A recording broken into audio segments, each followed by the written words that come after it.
The Boss Husband. Credit to the author. 538 hanggang 44. Ang mga pangalan po na nandito ay galing sa mga name generator. Kaya kung meron man pagkakatulad sa mga pangalan ng totoong tao o lugar, ito ay tunay na hindi sinasadya. Ang kwentong ito ay rated SPJ. Striktong patnubay sa mga walang jowa. Ito ay bawal din sa bata at matatandang walang asawa. Ang narinig lang ng mga manunood ay ang mga pasabog na kalabog ng 2 gintong espada matapos makita ang kanilang mga sinag. Ang mga espada ng banal na liwanag ay nagdulot ng napakalaking putok na tumakip kay Justin ng buo sa nakakasilaw na apoy ng liwanag na iyon. Kamahalan Pluto. Gatlang M. Maging si Sauron at ang iba pa na may lubos na pananalig kay Justin ay hindi makapaniwala na si Justin ay nahuli sa strike na iyon. Marami sa mga nanunood ang nakadama ng pag-alog ng kanilang mga tuhod. Ang nagsasama-samang masa ng liwanag na iyon ay parang isang pagsabog na nakapaloob sa maliit na lugar na iyon, ilan lamang sa enerhiya ang nakatakas, na naghiwa-hiwalay ng 12-dosenang metro ng lupa sa paligid ni Justin. Tiyak na hindi pinipigilan ng Vatican ang paghamak na naipon nila sa loob ng libu-libong taon, bulong minurariya na nakatayo sa karamihan ng Takamagahara. Naikuyom ni Prince from the Sword in the Stone ang kanyang mga kamao habang tinitingnan ang kahangahangang kapangyarihan ng liwanag at sumirit, kahit ang demonyong ito ay hindi makayanin iyon. Para naman kay Sargeras at sa kanyang anak na babae, sila ay nababagabag. Hindi nila inaasahan na nagpipigil pala ang 6 na pakpak na anghel. Ang mga mata ni Lilith ay puno ng luha sa sakit at panghihinayang. Halos walang sinumang naruroon ang umaasa na mabubuhay si Justin dahil ang lakas na ipinakita ng 2 anghel ay lubos na lumampas sa kanilang mga imahinasyon. Gayunpaman, nang akala nila ay tapos na ang lahat, muling lumitaw ang hindi maihahambing na nakakagulat na silhouette sa gitna ng magaan na masa. Nang tuluyang kumalat ang alikabok at liwanag, unti-unting lumilinaw ang figure ni Justin. Nakatayo siya doon, walang pakialam, walang kahit isang gasgas. Hindi siya nasaktan. Iyon lang ang nasa isip ng lahat. Ang gulat na natanggap nila mula sa eksenang ito ay mas matindi kaysa sa todo-todo na pag-atake ng mga anghel kanina. Walang sinabi si Justin, at habang ang lahat, kabilang si Signies, ay nanunood sa pagkabigla, isang hakbang siya palapit sa Cardinal. Si Signies ay bumubulong, paano? Paano niya ipinagtanggol? Paano? Hindi rin inaasahan ng 2 na pakpak na anghel na lalayo si Justin ang walang gasgas. Matapos lumipad sa himpapawid, ang mga espada sa kanilang mga kamay ay tumimpi pa at naging isang sukat na mas malaki habang naghahanda silang umatake muli. Bilis! Patayin mo siya dali! Dapat ay ginamit niya ang lahat ng kapangyarihan niya para harangan ang nakaraang pag-atake. Naiisip lang ni Signies ang posibilidad na ito, na ginamit ni Justin ang lahat ng kanyang lakas sa kanyang pagtatanggol, at ang kanyang walang pakialam na ekspresyon ay isang bluff lamang para bigyan siya ng mas maraming oras. Patuloy na binibigkas ni Signies ang mga pagpapala, na pinapataas ang bilis at lakas ng pag-atake ng mga anghel ng halos sukdulan. Hindi pinansin ni Justin ang nabigla na mga ekspresyon ng lahat, at sumunod na lang siya sa isang hakbang habang papalapit siya sa kinatatayuan ni Signies. Si Justin ay may kalahating pagniwi sa kanyang mukha, ang kanyang mga mata ay may bakas ng panunuya at masasamang saya. Sa likod, naging emosyonal si Sauron at ang iba pa at sabay-sabay na nag-init ang ulo, at halos hindi mapigil ang sumayaw sa tuwa. Iyan ang kanyang kamahalan Pluto para sa iyo, alam kong walang makakatalo sa kanya. Ang ating pananampalataya ay hindi basta-basta babagsak ng ganoon. Revenant's Walk yun, Hana, Sauron, ilang taon na ba nung huli tayong nagkita? Haha! Sa pakikinig sa mga mersenaryong ito at mga mamamatay tao na nag-uusap, ang nagtatakang Abbas Morgana ay kumunat ang noo at nagtanong, ano ang lakad ng Revenant? Isang medyo misteryosong ngiti ang ibinigay ni Sauron. Isa itong taktika sa labanan na gustong gamitin ng kanyang kamahalan Pluto noong araw. Bilang kanyang mga tagapakinig, binigyan namin ito ng pangalang Revenant's Walk. Bagamat, ang kanyang kamahalan Pluto ay lubos na salungat sa pangalang ito mismo. Isang taktika sa labanan. Lalong naging curious si Abbas Morgana. Oo. Tumango si Sauron at buong pagmamalaki, noon, sa tuwing makakatagpo ang kanyang kamahalan Pluto ng isang malakas na kalaban o haharap sa mga pag-atake mula sa lahat ng panig, gagamitin niya ang pamamaraang ito ng hindi paghihiganti at paulit-ulit na nilalabanan ang mga pag-atake. Samantala, patuloy lang siyang lumalakad sa mga pag-atake, dahan-daang kumikilos patungo sa pinuno ng kanyang mga kaaway. Nabanggit ng kanyang kamahalan Pluto na nais niyang ipaalam sa kanyang mga kalaban, kahit na tumayo lang siya at hayaan silang umatake ng hindi gumaganti, hindi pa rin sila makakapantay sa kanya. Gawing tuluyang mawala ang kanilang pananalig at lumusong sa hukay ng kawalan ng pag-asa, saka lamang ito isang lubusang tagumpay. Sa makatuwid, nakasanayan na nating tawagin ang kanyang mga hakbang patungo sa pinuno upang kunin ang kanyang buhay bilang Revenant's Walk. Si Abos Morgana ay nakaramdam ng pangangilig sa kanyang anit at lumingon upang tingnan ang figure na papalapit kay Signies ng hakbang-hakbang, sa wakas ay napagtanto ang lawak ng tindi ng lalaking ito sa kanyang nasa ibang bansa. Nakikinig sa kanyang mga kasamahan na nag-uusap, nag-aalinlangan pa ring sinabi ni Sauron, gayunpaman, hindi inilabas ng kanyang kamahalan Pluto ang kanyang selyo sa pagkakataong ito. Anong mga kapangyarihan ang aktwal niyang ginamit sa pagharang sa isang pag-atake na napakalakas na napunit nito ang space-time? Ang kakayahan sa pagtatanggol na ipinakita ni Justin ay nalampasan na ang impresyon ng grupong ito sa kanyang kapangyarihan. Sa pagkakataong ito ay si Abos Morgana ang natutuwang ngumiti. Iyan ang panloob na enerhiya na sinasanay namin sa Zenica. Ang ginamit ni Justin ay ang Endless Resolve Restoration Scripture ng ating Shushan sect, at ang kapangyarihan na hamarang sa pag-ataking iyon ay ang True Chi ng Golden Core Full Cycle State. Pagkatapos makinig, nagkatinginan si Sauron at ang iba pang ngunit hindi pa rin maintindihan, ano ba itong panloob na enerhiya, o itong Golden Core. Habang sila ay nag-uusap, ang dalawang anghel na may 6 na pakpak ay natapos ng mag-ipon ng kanilang lakas at handa ng humampos muli. Ang kawalan ng mga pinsala ni Justin ay isang dagok sa kanilang dignidad. Ang dalawang sinag ng liwanag, na may dalang malakas na lakas, ay bumagsak muli sa ulo ni Justin.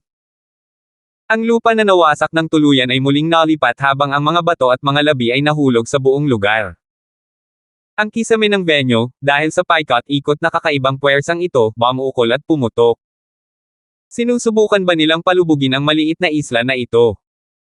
Marami na sa kanila ang sumisigaw sa galit, dahil ang nakakatusok na liwanag na iyon ay naging dahilan upang hindi sila makakita ng kahit ano. Patayin siya! Patayin! Ngunit si Cardinal Signies ay nabalisa, sumisigaw ng kanyang ulo, na nasisiyahan sa paningin ni Justin na nakalubog sa umaalon na banal na liwanag. Ngunit sa ilang segundo, matapos mawala ang apoy, nanlamig ng tuluyan ang puso ni Signies. Ang tamad na figure ni Justin ay nakita tulad ng dati, na para bang naglalakad siya sa isang hardin, ngumingiti sa Cardinal habang siya ay naglalakad. Kung pagmamasdan ng mabuti, makikita na ang nakapalibot sa katawan ni Justin ay isang mahinang alon ng enerhiya. Bagamat ang alon ay tila banayad, pinipigilan nito ang anumang bagay sa labas na hawakan si Justin. Si Abos Morgana lang ang nakakakilala na ito ay isang protective layer na nabuo ni Golden Core True Chi, na makakamit lamang pagkatapos na maabot ng internal energy ng isang tao ang Golden Core Full Cycle. Sa katunayan, noong siya ay nasa Japan na nauunawaan ang ika-9 na sipi ng Endless Resolve Restoration Scripture, Rebirth, naramdam ni Justin sa kanyang sarili na ang Golden Core True Chi na ito ay may walang katulad na lakas, na maihahambing sa kapangyarihan ng Diyos. Noong nakikipaglaban siya kay Ares, umasa siya sa True Chi para basagin ang nagyelo na spacetime ni Ares, na nagpapatunay na ang panloob na enerhiya ay mananaig sa banal na kapangyarihan sa isang tiyak na punto. Nakakuha siya ng karagdagang patunay nang makilala niya si Ling Zuzi mula sa Hongmeng. Bagamat hindi ito tulad ng banal na kapangyarihan na maaaring magwasak ng spacetime o makabasag ng mga bundok sa isang segundo, ang panloob na enerhiya, kapag ginamit sa isang pinong paraan, ay maaaring malampasan ang magaspang na lakas ng mga Diyos.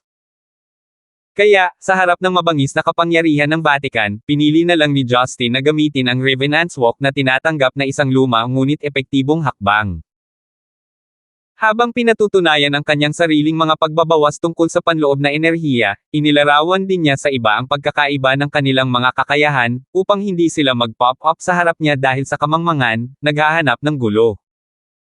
Sa kasalukuyan, ang mukha ni Signies ay namumula, at ang dalawang anghel ay tumigil din sa kanilang mga pag-atake. Sa likod, nakita na nina Sarge Ras, Lilith, Sauron, at iba pa ang kinalabasan, at nakahinga sila ng maluwag. Nagsimulang umatras si Signies, isang hakbang, dalawang hakbang. Habang papalapit si Justin, mas naging duwag siya. Ang kasalukuyang sitwasyon ay ibang-iba sa inaasahan niya. Ang primitive na takot sa mga tao ay muling nagsimulang umunlad. Hindi. Imposible. Kamusta ka pa? Napalunok si Signies, at itinuro si Gabriel at ang dalawang anghel sa malakas na utos. Go! Attack! Huwag mo siyang hayaang lumapit.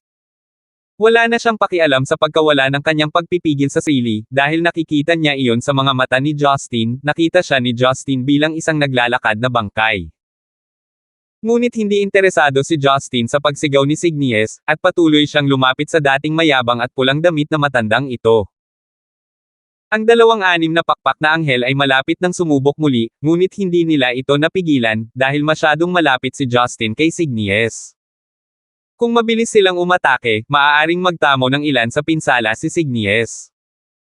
At saka nagamit na nila ang lahat ng kanilang lakas sa mga pag-atake ngunit hindi pa rin nila mapatay si Justin. Sa kabila ng pagiging mga anghel na may anim na pakpak, hindi nila kayang suportahan ang gayong labis na paggamit ng kanilang mga banal na kapangyarihan. Bukod dito, sila ay mga anghel lamang na bumaba at nagtataglay ng mga katawang ito. Ang tuloy-tuloy na labis na pagsusumikap ng kanilang mga kapangyarihan ay naging sanhi ng pagdilim ng kanilang mga pakpak at liwanag. Alam ng lahat na malapit na ang oras ng pagbaba ng anghel.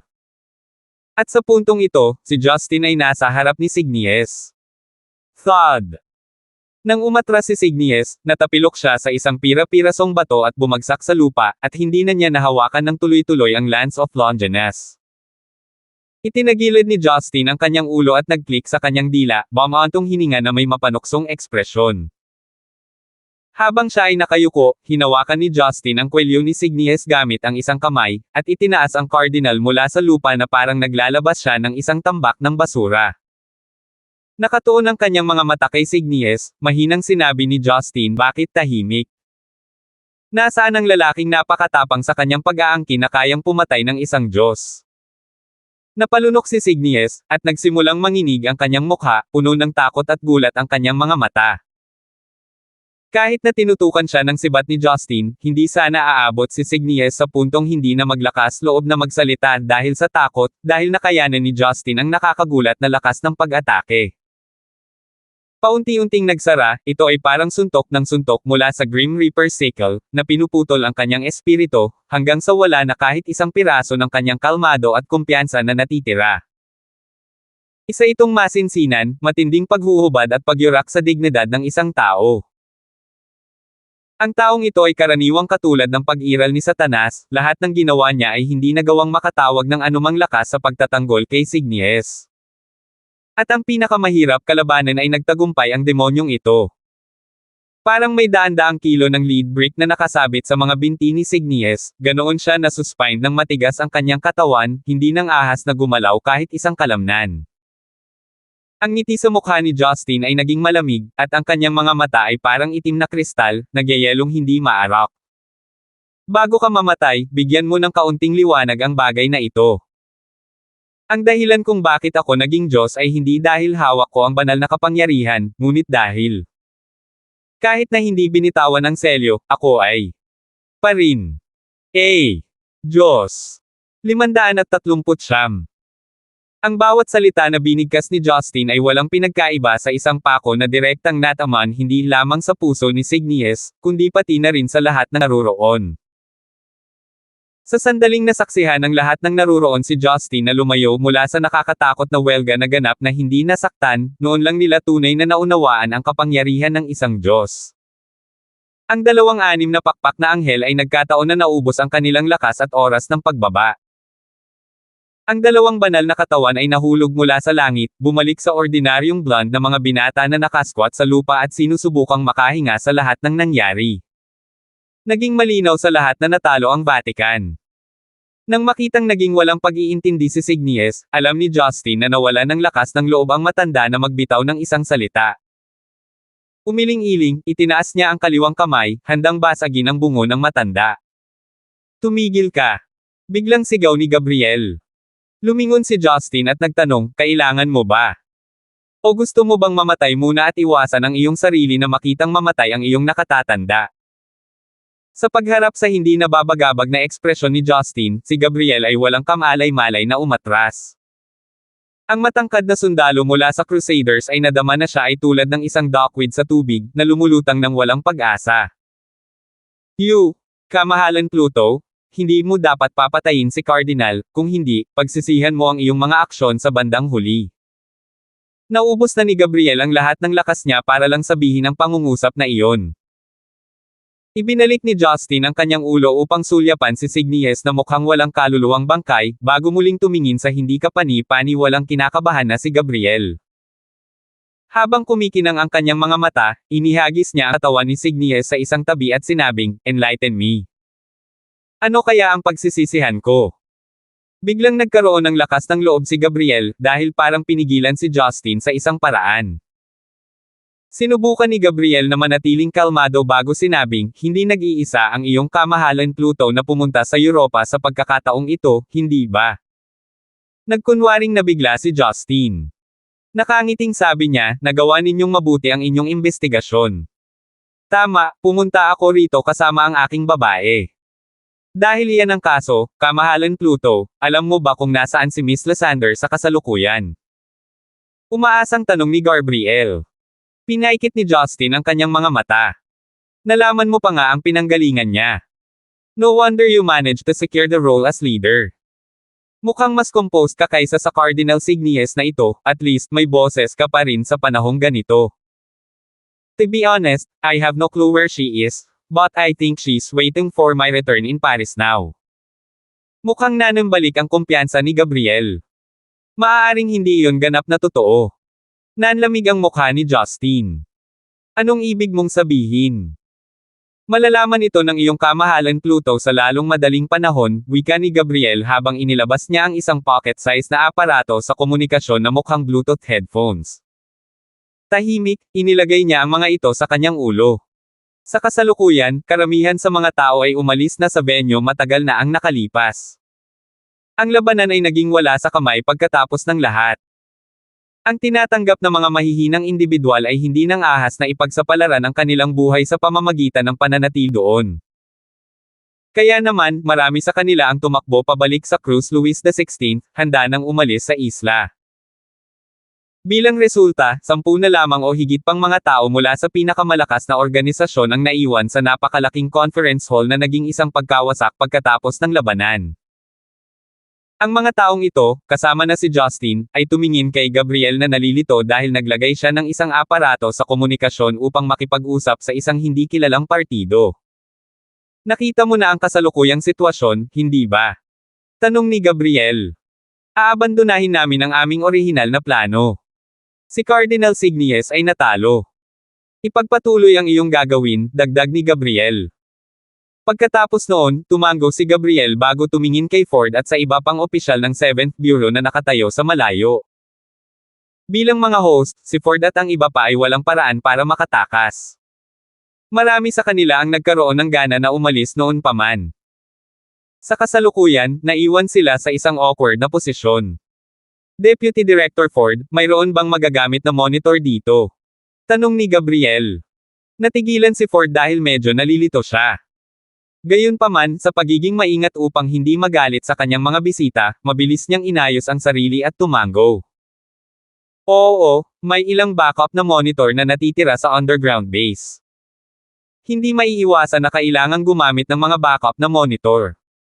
Ang labanan kanina ay nawasak ang kalahati ng lugar sa patag, habang ang bubong ay halos ganap na natanggal. Kaya, ang tanging magagamit na electronics ay kailangang makuha mula sa ibang lugar. Tumango si Gabriel bilang kasiyahan. Pagkatapos ay sinabi niya kay Justin, kamahalan Pluto, mangyaring sundan ako upang manood ng video. Maaari kang magpasya kung magsasagawa ng massacre pagkatapos nito. Halos nalaman ni Justin ang sitwasyon. Bumantong hininga siya, tara na. Hinayaan ni Gabriel si Ford na maglakad sa harapan para akayin sila ni Justin sa isang hindi napinsalang rehiyon ng isla para mag-play ng video. Ang 10 higit pang mga taong umalis ay natural na mausisa rin. Hindi pinapansin ang pag-iingat sa kanilang mga puso, sinundan nila si Justin sa likod at nagtungo sa mas malalim na dulo ng base. Suportado ni Lilith, sumunod din si Sarge sa loob kasama sina Sauron, Abbas Morgana, at iba pa. Ang dalawang blonde na lalaki na may banal na katawan ay tumigil sa pagkasilaw. Kasama ang puno ng kawalan ng pag-asa na si Signies, sinundan nila si Gabriel sa loob. Dumating ang lahat sa isang medyo hindi nasira na underground conference hall. Ang isang malaking bahagi ng bubong ay nawasak, na nagpapahintulot sa kalangitan sa gabi na makita. Dahil sa parehong dahilan, maririnig din ang tunog ng alon ng dagat. Deputy Director Ford, paki-on ang monitor at lumipat sa satellite mode, utos ni Gabriel. Si Ford ay hindi nang ahas na sumuway. Sa kaibuturan ng kanyang puso dahil sa gulo, pinilit niyang maglakad pasulong at binuksan ang malaking monitor. Napakabilis, isang koneksyon ang ginawa, na nagpapakita ng isang malinaw na imahe na inihatid ng satellite. Ang imaheng sumunod ay isa sa isang barkong pandigma, partikular ang deck nito. Nakaparada ito sa gitna ng karagatan. Ang madilim na kalangitan sa likod ng barkong pandigma ay nagpalabas ng liwanag sa kubyerta, na nagpapahintulot sa mga baril na antay-sasakyang panghimpapawid sa likod na makita ng malinaw. Habang ang lahat ay nagtataka kung bakit walang isang tao sa monitor, isang grupo ng mga tao sa wakas ay nagpakita ng kanilang sarili. Sila ay isang grupo ng matipuno, matatangkad na lalaki na nakasuot ng itim na uniforme ng mga espesyal na puwersa, nakasuot ng salaming pang-militar at helmet. Pamilyar si Justin sa kanilang hitsura. Kamukhang kamukha nila ang mga kidnapper na nakilala niya kanina. Sa kanilang mga braso at dibdib ay may permanenteng marka, ang gintong totem ng araw. Ang mga tao mula sa Realm of Gods. Nakilala ng ilang opisyal doon ang mga tao sa screen. Malinaw na nagkaroon sila ng pagpupulong bago pumunta sa isla, kaya alam nila ang Apollo at ang Realm of Gods. Pagkatapos ng paglitaw ng mga lalaking nakaitim, ang ilang mga tao na nakatali ay dinala din sa deck. Itinuon ni Justin ang kanyang atensyon sa screen, na pagtanto lamang na sila Marian, Steve at Alice, at Harry at ang kanyang ina. Gayunpaman, silang 5 ay walang malay. Matapos silang dalhin sa kubyerta, direkta silang itinapon sa malamig na sahig. Harry! Si Ford ang unang sumigaw. Hindi makapaniwalang nakatingin siya sa screen habang nandoon ang asawa at anak. Leader Gabriel. Ano ang kahulugan nito? Ano ang kinalaman ng Realm of God sa inyo sa Vatican? Dahil naging mataas ang ranggo na opisyal sa Security Bureau sa loob ng maraming taon, agad niyang naiintindihan ang sitwasyon, kaya galit na tumitig kay Gabriel. Si Storm Lola mula sa espad sa bato ay tumingin kay Gabriel nang may paghamak. Nang may malamig na ngiti, sinabi niya, kailangan bang itanong? Ang mapanghamak na Vatican ay dapat na nasa parehong panig ng Realm of Gods. Napakaraming mga hamak. Hindi ko inaasahan na sila ay gagawa ng terorismo. Tiyak na sa wakas ay napagtanto nila na naubusan sila ng mga paraan upang duminahin ang mundo, kung kaya't gumamit sila ng masasamang paraan. Napakagandang grupo ng masasamang kanluraning monghe, panunuyan ni Motekuto mula sa Takamagahara. Tuluyan ng hindi pinansin ni Gabriel ang mga pangungutya na natanggap niya. Ang tanging ginawa niya ay tumitig sa monitor habang nakatayo. Sa kabaligtaran, si Sauron at ang iba ay nagpakita ng pagtataka, habang ang mga palad ni Abbas Morgana ay nagsimulang pawisan. Sa sandaling ito, isang hindi pangkaraniwang silweta ang lumitaw sa deck. Isa itong lalaking nakaputi na may katamtamang pangangatawan. Sa gulat ng lahat, sa kanyang dibdib ay isang pinalaki na gintong totem ng araw. Nakasuot din ng lalaki ng helmet na tila isa sa mga general ng sinaunang Romano. Puno ng mali siya ang kanyang mga mata. May golden sun totem din ang harap ng helmet niya. Sa gilid niya, dapat may monitor din, konektado sa nasa isla sa pamamagitan ng satellite. Naniniwala ako na ang ilan sa inyo ay maaaring makilala ako, ngunit hayaan mong ipakilala ko ang aking sarili. Ako si Apollo. Sa katunayan, medyo marami sa kanila sa isla ang nahulaan ang pagkakakilanlan ng lalaki sa kanyang paglitaw. Gayunpaman, naging matalim pa rin ang kanilang mga tingin nang magbigay ng kumpirmasyon ang lalaki. Ang ekspresyon ng mukha ni Apollo ay hindi makita sa ilalim ng helmet, ngunit ang kanyang mga mata ay nagpakita ng bahagyang ngiti. Ipinagpatuloy niya, ito ay maaaring maging isang medyo shock sa iyo na iniisip ko, kung bakit ako kamag-anak sa Vatican, ngunit sa palagay ko ay hindi ito nangangailangan ng talakayan sa ngayon. Hayaan na lang natin ito sa mutual interests, iyon lang. Ha! Kahit na hindi ko alam kung ikaw ba talaga si Apollo, curious talaga ako sa mga gusto ng Vatican gaya ng nabanggit mo. Posible bang tinutulungan mo ang Vatican na maging relihiyon na nangingibabaw sa mundo? Gaano ka-ambisyosa? Ang nagsalita ay walang iba kundi si Air, ang miyembro ng Blue Storm na nakipag-away sa Panther Mercenary Group sa Cruz kanina. Hindi nagsalita si Apollo, bagkus ay nagwagayway ng kamay. Isang lalaking nakaitim ang lumakad patungo kay Apollo, na may gintong longbow sa kanyang mga kamay. Ang mga komplikadong rune at mga pattern na tulad ng baging ay inukit sa buong katawan ng longbow. Maaari itong ituring na isang pinakapinong likhang sining. Hindi nagtagal ay napagtanto ng lahat na ang longbow ay hindi ordinaryong bagay. Maaaring ito ay isang banal na sandata. Gayunpaman, wala sa kanila ang nakakaalam kung bakit kinuha ni Apollo ang longbow. Posible bang gusto niyang barilin si Air dahil lang sa hindi niya paggalang sa kanya? Sinong niloloko niya? Napakahusay nilang nakatago sa isla.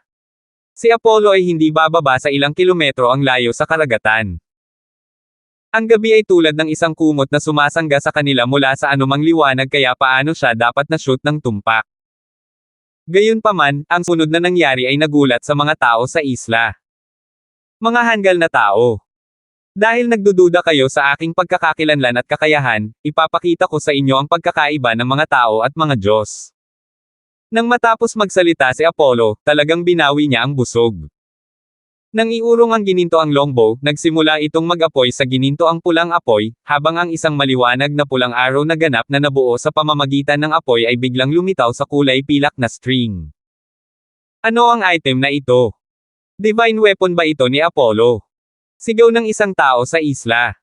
Kumunat ang noo ni Justin. Nagsimula siyang magduda sa kanyang sarili.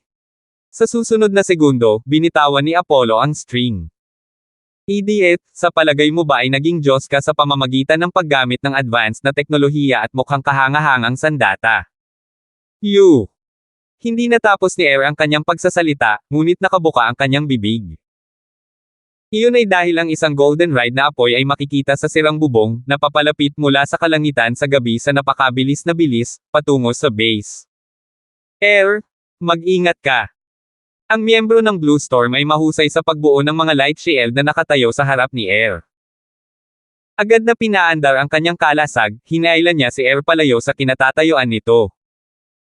Gayunpaman, ang apoy na arrow ay nagbago ng landas nito, kasunod ng paggalaw ng dalawang tao, tulad ng isang guided missile. Boom!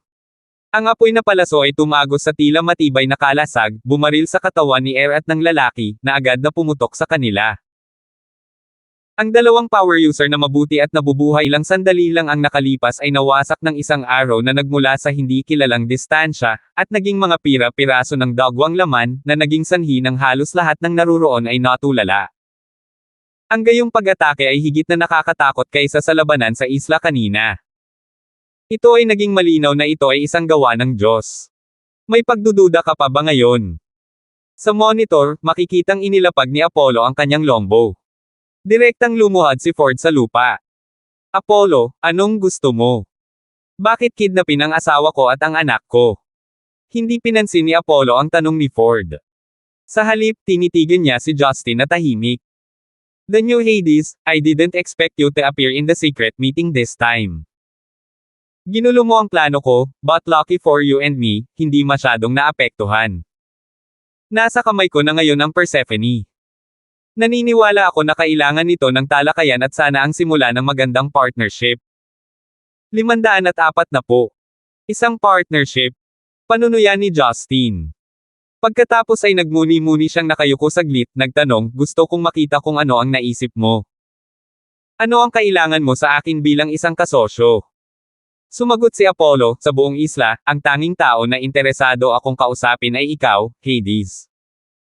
Kung handa kang tumayo sa tabi ko, hahayaan kitang pamunuan ang kalahati ng Europa kung sakaling magtagumpay ang plano ko. Siyempre, ang Europa ay isang hakbang lamang sa mundo. Kapag natapos na nating palawakin ang realm of God sa iba pang bahagi ng mundo, tayo ay maninindigan bilang pantay sa buong mundo habang nag-e-enjoy. Halatang puno ng pananabik at pagkahumaling ang tono at titig ni Apollo. Kasunod ng kanyang talumpati, ang lahat sa isla ay huminga ng malalim na hindi namamalayan. Nagpaplan si Apollo na sakupin ang mundo. Haha, habang ang lahat ay nakakunot ang noo, hindi napigilan ni Justin na tumawa sa anumang dahilan. Tawa siya ng tawa na halos maiyak na siya. Anong tinatawa-tawa mo, Hades? Naiinis na tanong ni Apollo. Ikinaway ni Justin ang kanyang kamay. No, wala lang. Namangha ako sa ambisyon mo. Kung ikukumpara sa ideal lifestyle ko na mapayapa ang pagdaan sa bawat araw, pakiramdam ko ay nakakaawa ako. Humph! Sa bulok at maduming mundong ito, sa pamamagitan lamang ng pagbibinyag ng dugo sa mga taong nagmamalasakit lamang sa pera at sa kanilang sariling mga benepisyo, sila ba ay tunay na makakalaya sa kanilang kasalukuyang mga tanikala ng katulad? Hades, kung maintindihan mo o hindi ay wala sa akin. Hindi ko inaasahan na sino man ang makakaunawa nito. Ang gusto ko lang malaman ay kung tatanggapin mo ito, sabi ni Apollo bago lumingon at tumingin sa iba pa na si Mariani. Pinigilan ni Justin ang pagtawa. Sabihin mo sa akin kung paano mo gustong magtulungan tayo. Ang lahat ng tao sa isla ay nababalisa na tumingin kay Justin pagkatapos niyang itaas ang tanong. Dahil nasaksihan ni Justin ang pag-alis ng mag-isa sa 6 na pakpak na mga anghel ng Vatican, alam na alam ng mga nagnanais na maghayganti na hindi nila siya matatalo. Kung talagang pumayag si Justin na makipagtambol kay Apollo, malamang na mamatay ang mga tao sa isla. Gaanong direktang? Puri ni Apollo. Ang mayroon lang ako ay isang simpleng kahilingan. Kailangan kong protektahan mo ang aking mga kaibigan mula sa Vatican kasama sina Cardinal Signies at Gabriel. At Deputy Director Ford din, mayroon akong mga plano para sa kanya. Nagulat si Ford na kanina pa nagpanik. Bamulong siya, anong kailangan mo? Nag-isip sandali si Apollo bago sumagot, pumunta sa Central Underground Laboratory at kunin ang end button bago ito gamitin sa labas ng apektadong lugar. Ano? Bulalas ni Ford habang bumagsak sa lupa. Sa kabila ng pagiging matipunong lalaki, nanlambot ang kanyang mga paa nang marinig ang utos ni Apollo. Kumunat ang noo ni Storm Lola. Deputy Director Ford, ano ang end button? Napalunok ng laway si Ford, sinabing, ito ang pangunahing switch para mag-trigger ng nuclear explosion sa base. Nuclear. Halos lahat ng nandoon ay namutla agad. Mabilis nilang naintindihan ang intensyon ni Apollo. Karaniwan ng mga hindi kasiya siyang kaganapan na nagaganap sa mga base militar, tulad ng pagpasok ng mga kaaway. Kaya, upang maiwasan ang pagtagas ng confidential na impormasyon sa kaaway, ang pagpapatupad ng mode ng pagsira sa sarili ay napakahalaga. Ang buton ay may potensyal na sirain ang base militar, lumubog ang buong isla, habang ang nakapalibot na lugar sa loob ng radius na 10 kilometro ay maaapektuhan din. Ang mga bombang nuclear ay hindi katulad ng sa atomic, mas mapangwasak ang mga ito kaysa sa mga ordinaryong bomba. Bilang isa sa 3 pangunahing bansa na may teknolohiyang nuclear, madaling malubog ng France ang isang buong isla. Pagkatapos ay sinabi ni Apollo, Hades, ang mga tao doon sa isla ay hindi naiiba sa mga langgam sa iyo. Maaari mong patayin sila sa iyong mga kamay kung mas gusto mong gawin ito. Gusto ko lang ipaalam sa buong mundo ang aking pangangibabaw. In your dreams, ang silhouette na kanina pa nakatayo ay biglang naglaho. Ang figure ni Norarian mula sa Takamagahara ay kumislap bago lumabas sa likod ni Ford. Ang kanyang talon na si Nenekeremaro ay parang isang ilaw na pilak, na humahampas mula sa itaas, sa mismong ulo ni Ford. Flunk! Bago pa maihagis ang talon pababa, nahawakan na ito ng kamay ng isang tao. Bakit napakawalang tiyaga? Hindi alam kung kailan nagpakita si Justin sa likod ni Norarian, lalo pa siyang nakahawak sa katana gamit ang kanyang kamay. Malamig na sinabi ni Norarian, inaasahan mo bang hahampasin ko lang kapag nakuha na niya ang detonator? Pluto. Masyado ka bang makasarili na handa mong isakripisyo ang populasyon ng mundo para lang sa babae mo? Tanong ni Lola. Humph. Sa simula pa lang alam ko na kung anong klaseng demonyo ang lalaking ito. Huwag ka nang magmakaawa sa kanya. Magsanib puwersa tayo para patayin siya at si Ford, bago labanan si Apollo. Sigaw ni Prince. Gayunpaman, hindi epektibo ang pagsasalita ni Prince. Maging ang kanyang mga kasamahan mula sa Sword in the Stone ay mukhang nababalisa. Dahil nasaksihan nila ang kapangyarihan ni Justin, alam nila na ang kanilang buhay ay magwawakas lamang ng mas maaga kung sila ay magkasalubong. Mirror of Purity, bulong ni Nurarien bago ang kanyang anyo ay biglang naglaho na parang alon, dumulas mula sa kamay ni Justin. Bumantong hininga si Justin, ito na naman ang kakaibang diskarte. Naniwala ka ba talaga na wala akong kapangyarihan laban sa hakbang na iyon? Sa sumunod na segundo, iniunat ni Justin ang isang braso niya sa kaliwa, pinahinto ang silhwete ni Nurarien, na ibinabaon ang kanyang talong pababa, sa himpapawid. Nagtatakang tinitigan ni Nurarien si Justin na hindi makapaniwala.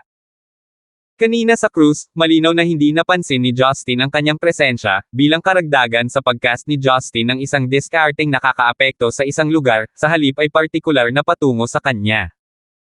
Kaya paano nagawang makita siya ni Justin ng ganoon kadali? Hindi naman niya ako siniseryoso kanina Tandang pananong. Isip ni Nurarien sa paghihirap. Napangiti si Justin. Napalibutan ko ang lugar gamit ang Golden Core True Chi. Bagamat hindi matukoy ang iyong aura, nararamdaman ko ang paggalaw ng True Chi, kaya inilalantad ang kahit katiting na paggalaw mula sa iyo. Aaminin ko na talagang minamaliit ko ang iyong kakayahan. Ang kapangyarihan ng isang Diyos ay talagang lampas sa aming simpleng pag-unawa, sabi ni Nurarien na hindi nasisiyahan. So ibig sabihin kaya mong patayin kaming lahat dito kahit na walang Ford na nag-trigger ng pagkawasak? Hindi. Bago magsalita si Justin, humakbang pasulong si Gabriel. Hindi lahat sa amin. Sinabi ng kanyang kamahalan Apollo na kami ng Vatican ay may hawak na sagradong tungkulin ng pagbibigay liwanag sa bagong mundo. Ang mga taong dapat manatili sa islang ito ay ikaw, hindi kami.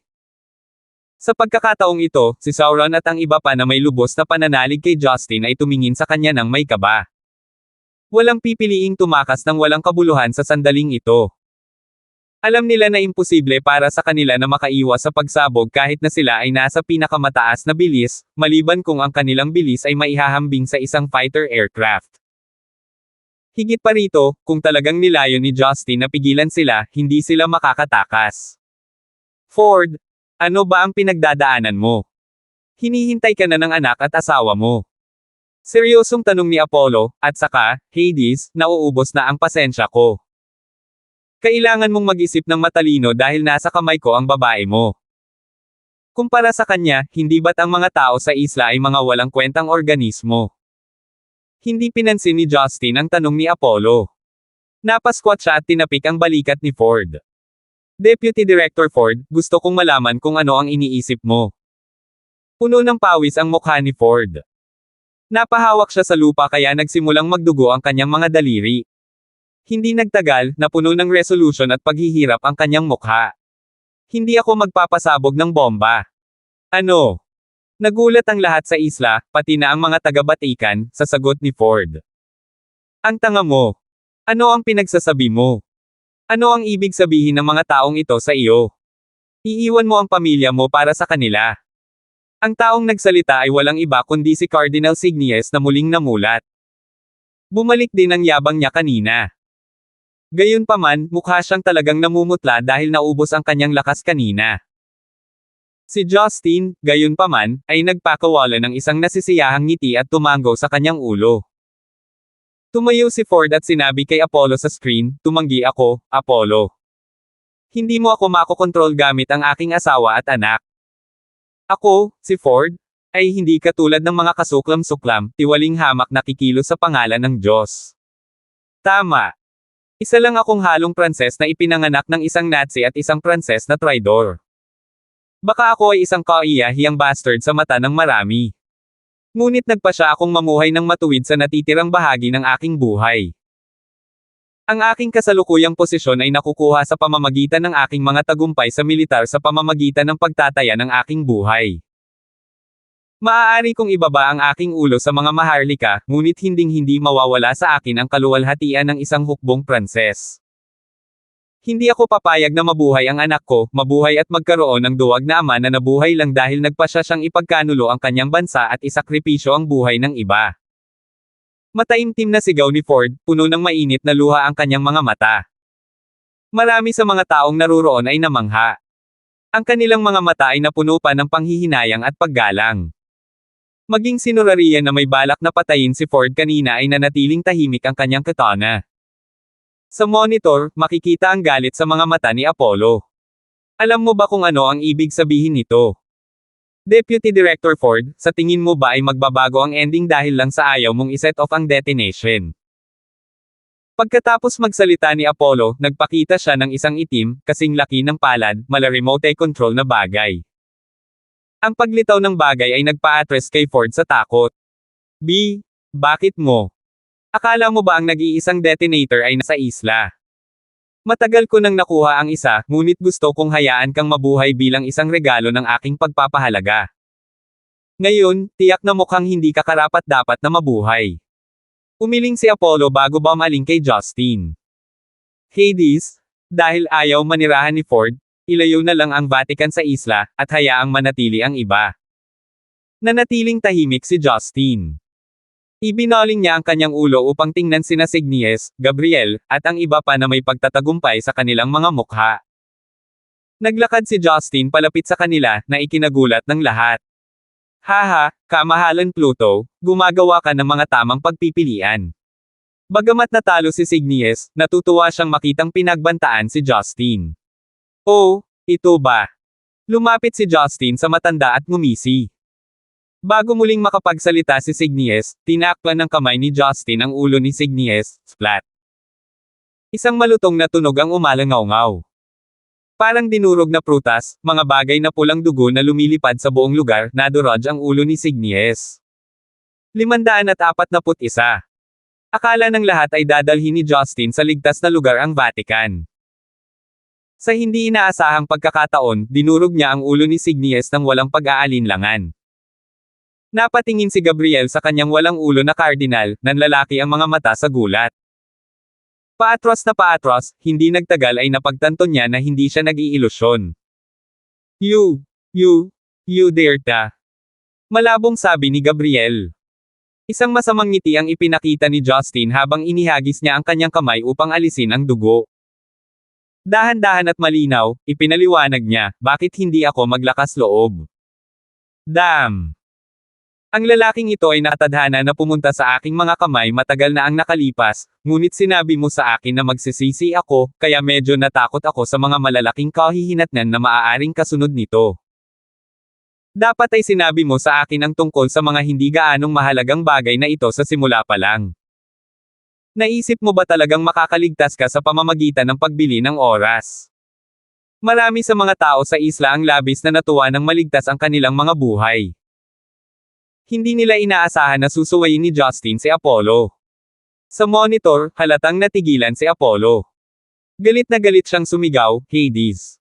Alam mo ba ang ginagawa mo? Nasa kamay ko ang buhay ng babae mo. Pwede kong wakasan ang buhay niya anumang oras na gusto ko. Oo, alam ko. Sok. Ang swerte mo. Medyo marami akong babae, pero ang una mong napagdesisyonan na kidnapin ay ang asawa ko. Umiling si Justin at bumantong hininga. Medyo natarante si Apollo. Mukhang hindi mo iniisip na handa akong tanggapin ang mga bagay sa sarili kong mga kamay. Hades, bilang isang Diyos, hindi ako magdadalawang isip na patayin si Persephone. Nanlamig ang mukha ni Justin. He scorned God. Tanga, inaasahan mo ba talaga na maniniwala ako na ikaw si Apollo? Sa sandaling matapos magsalita ni Justin, hindi lang si Apollo sa monitor ang natigilan, lahat ng tao sa isla ay nagulat din, tinitigan si Justin na may pagdududa. Kaya posible bang itong Apollo ay isang peke? Hades, walang kabuluhan ang iyong bluff. Kung pinaghihinalaan mo ang aking pagkakakilanlan, wala akong pakialam na pumutok ng ilang mga palaso upang lipulin ang lahat ng mga langgam sa isla. Gayunpaman, sayang lang iyon sa aking pagsisikap, sabi ni Apollo, kung tatanggi kang sumunod, ang iyong babae ay susunod na mamamatay. Habang ikaw, katulad ng iba sa isla, ay mamamatay sa ilalim ng pagsabog. Oh! Kung sa tingin mo pwede akong patayin ng nuclear, bakit kailangan mong agawin ang babae ko? Natatawang sabi ni Justin. Ipinikit ni Apollo ang kanyang mga mata. Sinusubukan mo ang pasensya ko. Si Justin ay ganap na walang malasakit. Pagpapatuloy niya, I feel the need to tell you that this show of yours means nothing to me. That's because alam kong peke ka sa simula. Bagaman mayroon kang isang disenteng sandata, at medyo malakas ka rin, malinaw na wala kang ideya kung ano ang mga Diyos. Hindi ka na makakarinig ng ibang Diyos na magsalita o magbigkas ng mga salita na malapit sa pangangibabaw sa mundo at mga katulad nito. Sa mga Diyos, na binabaliwala ang katotohanang wala sa mga ito ang mahalaga sa kanila, hindi nila kakailanganin ang napakaraming tao upang makumplito ang gawaing ito.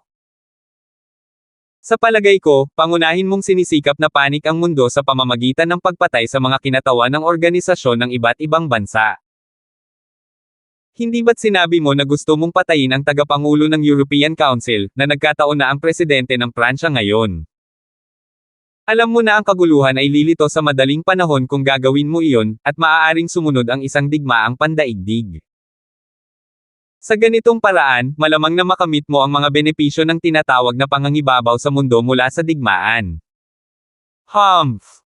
Kalokohan lahat ng gusto mo. May isa lang akong tanong sa iyo. Pipiliin mo bang patayin ang lahat sa isla, o mamatay kasama silang lahat? Tanong ni Apollo. Kumunat ang noo ni Justin. Muling kumislap ang kanyang silhouette, bago humarap kay Gabriel. Biglang may naisip si Gabriel. Agad niyang itinaas ang kanyang malaking espada para lumaban. Gayunpaman, para bang ang braso ni Justin ay isang sibat na hindi nababasag, hindi siya nag-abala na bawiin ito. Sa halip, mas hinigpitin niya ang pagkakahawak sa espada. Clonk! Ang malaki at siksik na espada na gawa sa hindi kinakalawang na asero ay walang pinagkaiba sa isang piraso ng papel, no at aquatic kapag na-vibrate ng napakalaking innate true chi. Hindi tumigil doon si Justin. Sinundan ng kanyang kamay ang paggalaw at dumurog sa dibdib ni Gabriel. Bam! Para bang isang bomba ang pinasabog sa loob ng katawan ni Gabriel, ang kanyang katawan ay sumabog sa mga tipak ng laman na nagkalat sa buong paligid. Habang pinagmamasdan ng natigil ang audience, nang binawi ni Justin ang kanyang braso, ang paligid ng kanyang mga paa ay puno ng mga buto at laman. Marami sa mga taong naruroon ang nadama na ang kanilang mga anit ay namamanhid. Karamihan sa kanila ay mahusay sa pagpatay, ngunit wala sa kanila ang nakasaksi ng isang tao na eksklusibong gumamit ng hindi kapani-paniwalang marahas na paraan tulad ng pag-ihip ng ulo o pagdurog sa buong katawan. Bakit kailangan niyang pumatay sa pinakakasuklam-suklam na paraan? Naiinis, sumimangot si Abbas Morgana. Isang mapait na ngiti ang pinakawalan ni Sauron. Masyadong malakas ang kanyang kamahalan Pluto. Hindi niya intensyon na magdulot ng ganitong eksena. Ang ginawa lang niya ay gumamit ng kaunting kapangyarihan. Ang nakikita mo ay ang nakakatakot na resulta na kasunod. Gayunpaman, hindi pa tapos si Justin. Nang maalis si Gabriel, iniunat niya ang kanyang magkabilang braso, isa patungo sa bawat banal na katawan, at binali ang kanilang mga leeg. Ang apat na Vatican ay hindi makalaban sa lahat, na hinarap ni Justin sa loob lamang ng 1 minuto. Sa monitor, galit na galit si Apollo, ngunit hindi niya mapigilan si Justin. Karamihan sa mga taong naruroon ay naniwala sa mga salita ni Justin. Sa katunayan, sila ay talagang nahulog sa isang bitag na itinakda ng Realm of Gods at ng Vatican sa simula. Kung mamamatay silang lahat dito, at sa lalong madaling panahon ang presidente ng Pransya sa SUT, ang European Union kasama ang iba pang bahagi ng mundo ay tiyak na matatakot. Kapag nawala na ang sitwasyon, ang mga awtoridad mula sa iba't ibang panig ng daigdig ay magsisimula ng digmaan, na magbubunga ng di maisip na kahihinatnan. Sige, Pluto, mukhang natapos na ang ating mga talakayan. Natawa naman ng kakaiba si Apollo. Dahil hindi ka makatwiran, aalisin ko ang aking mga bihag, simula sa iyong babae. Pagkatapos, sa wakas ay mararanasan ninyong lahat ang mapanirang kapangyarihan ng isang bombang nuclear. Kasunod ng kanyang pagsasalita, tumalikod si Apollo at naglakad patungo kay Marian sa deck. Justin, pigilan mo siya ngayon. Pinapayagan mo ba siyang saktan si Marian? Nag-aalalang sigaw ni Abbas Morgana. Tumanggi siyang maniwala na hindi pinipigilan ni Justin ang kaaway na patayin ang kanyang asawa. Si Justin, gayunpaman, ay nagpakita ng pagtataka. Oh! Abbas Morgana, nagmamalasakit ka pa rin kay Marian, hindi ba? Akala ko kinasusuklaman mo si Marian dahil kay Zachary. Bakit mo pinag-uusapan ngayon ang kalokohan na yan? Kahit gaano ko siya kaayawan, isa pa rin siya sa angkan ng Lynn. Galit na galit si Abbas Morgana kaya namula ang mukha. Ang Lysander clan. Mayroon siyang mas malalim na background ng pamilya kaysa doon. Isip ni Justin. Siyempre, hindi niya sasabihin ng malakas. Dapat na kayong umalis, sabi ni Justin sa iba. Mabilis na bumalik sa cruise at makalayo hanggat maaari. Ang bombang nuclear ay maaaring tumunog sa lalong madaling panahon. Inakala ng mga taong naruroon na may paraan si Justin para matigil ang pagsabog kung ihahambing sa ginawa niya kanina. Kaya ang taong ito ay naghihintay na ang bomba ay pumutok sa halip. Niloloko mo ba ako? Kamahalan Pluto, bakit mo pinatay ang mga taga-Batikano kung alam mong magaganap ang pagsabog? Habang pinagmamasdan ng karamihan, nagkibit-balikat si Justin. May remote control ang lalaking iyon. Ano pa ang magagawa ko? Ang Panther Mercenary Group, na pinamumunuan ng babaeng shaman, ay agad na tukbo palabas ng isla habang ang kanyang mas mahihinang mga kasamahan ay sumunod kaagad. Baliw ka talaga, maging si Prince ay hindi maiwasang matakot. Bagamat naagrabyado ang mga mula sa Takamagahara at ang Sword in the Stone, alam nilang kailangan nilang makalayo sa lalong madaling panahon, kaya hindi na rin sila nanatili doon. Bagamat ang saklaw ng pagsabog ay dapat na napakalaki, umaasa sila na makakaligtas sila sa pagsabog kung nakaabot sila ng sapat na malayo. Clan. Ang mga taong ito ay pawang mga elite mula sa iba't ibang bansa, kaya natural na mayroon silang isang espesyal na paraan upang umalis. Hindi nagtagal, tanging sina Justin, Abbas Morgana, Sauron, at ang iba pa ang naiwan, habang si Ford ay nakatayong patayo sa harap ng monitor at nagtakbuhan ang kanyang mga nasasakupan. Sa sandaling ito, naglaan ng oras si Apollo sa dahan-daang paglalakad patungo kay Marian. Walang malay, si Marian ay nakahiga sa bahagyang itaas na malamig na kubyerta, malapit sa Steve at Alice, habang si Harry at ang kanyang ina ay nasa malayo. Agad namang napaatras ang ilang lalaking nakaitim nang lumapit si Apollo para magpakita ng respeto. Lumingon si Apollo at sinabing may paghamak, Hades, ito ang bunga ng sarili mong katangahan. Gagawin kong abo ang magandang babae na ito. At pagkatapos, susunod na ang asawa at anak ni Deputy Director Ford. Haha. Habang nagsasalita siya, muli niyang itinaas ang kanyang ginintoang longbow, itinuro si Marian na nasa 10 metro ang layo. Namutla si Abbas Morgana at ang iba pa. Nakuha ng longbow ang isang arrow na tumama sa dalawang miyembro mula sa Blue Storm mula sa malayo na kahit na ang pinakamahusay na mga marksman ay hindi naabot. Bilang mga ordinaryong tao, kung si Marian at ang iba pa ay binaril, kahit na mga butil ng alikabok ay hindi maiiwan, pati na ang abo. Sa inaasahan, umatras ang mga lalaking nakaitim sa takot sa nakakatakot na sandata. Isang naglalagablab na palaso ang muling lumitaw sa gininto ang longbow. Ang nagniningning na liwanag ay nagpainit din sa puso ng mga tao sa isla. Si Justin ay tahimik na nakatayo sa pagkapurol habang ang iba ay labis na kinakabahan. Persephone. Sisihin mo ang hanggal mong asawa dahil dito, bulong ni Apollo bago niya binitawan ang apoy na palaso. Ang nakakasilaw na liwanag ay na-shoot out mula sa busog sa isang kisap mata. 542.